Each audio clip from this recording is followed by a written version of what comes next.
एक बार महात्मा गौतम बुद्ध एक नगर में धर्म प्रचार के लिए जा रहे थे।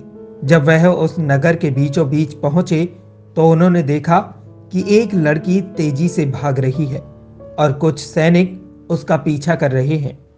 वो लड़की एक कुएं के पास जाकर खड़ी हो जाती है। वह बहुत ज्यादा घबराई हुई थी। गौतम बुद्ध ने उस लड़की को अपने पास बुलाकर कहा कि इस कुएं से हमें पानी निकाल कर पिला दो और थोड़ा पानी तुम भी पी लो। इतनी ही देर में वो सैनिक भी वहां पहुंच जाते हैं। गौतम बुद्ध ने उन सैनिकों की तरफ रुकने का इशारा किया।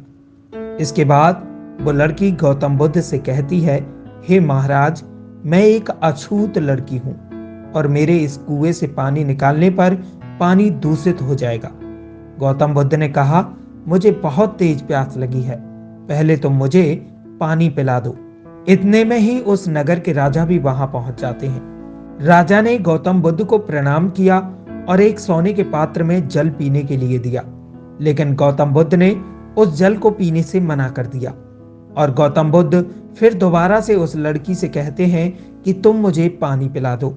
लड़की ने हिम्मत जुटाते हुए उस कुएं से पानी निकाला और गौतम बुद्ध को पिला दिया। पानी पीने के बाद गौतम बुद्ध ने लड़की से कहा कि आखिर तुम इतनी डरी हुई क्यों हो। लड़की ने कहा, मुझे राजा के दरबार में गाने का अवसर प्राप्त हुआ था।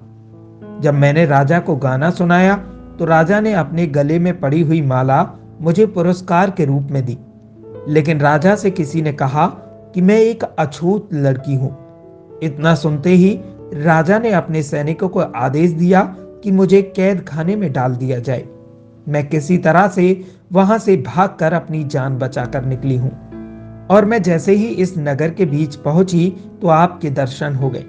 इतना सुनने के बाद गौतम बुद्ध ने राजा से कहा, सुनो राजन, किसी भी इंसान की पहचान उसके धर्म और जाति से नहीं होती, बल्कि उसकी पहचान उसके कर्मों से होती है। जिस बालिका के मधुर गीत का तुमने आनंद लिया उसे पुरस्कार भी दिया, जिसका स्वर इतना मीठा हो वह कैसे अछूत हो सकती है। हे राजन, इतना छोटा काम करके अछूत होने का परिचय तो आपने दिया है। राजन, इसलिए मेरी नजरों में ये कन्या नहीं बल्कि आप अछूत हैं। नगर का राजा गौतम बुद्ध के सामने शर्मिंदा हो चुका था।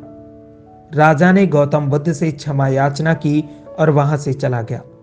दोस्तों, इस कहानी से हमें यही सीख मिलती है कि कोई भी इंसान अपने कर्मों से ही बड़ा बनता है, अपनी धर्म या जाति से नहीं।